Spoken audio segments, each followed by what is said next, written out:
Deliver. They cannot afford good foods, medical care, a proper education for their children.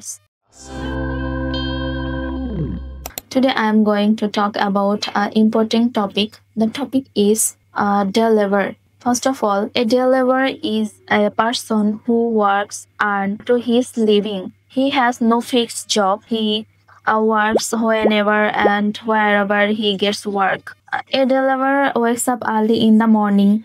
He works in the fields, roads, construction sites, and he carries a heavy load. He works under the hot sun and heavy rain. He is paid daily for his hard work. At the end of the day, he gets his wage and buys food for his family. Though he leads a miserable life, but he is very important for our society. After that, the social condition of deliver.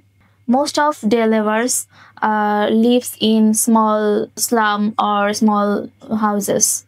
They cannot afford good foods, medical care, a proper education for their children.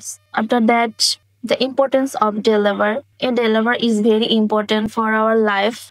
So without their hard work, our development is impossible. In summary, we can say that a deliverer is very poor, but he is honest and hardworking. So we should respect them and treat them with kindness. Thank you very much for being with me.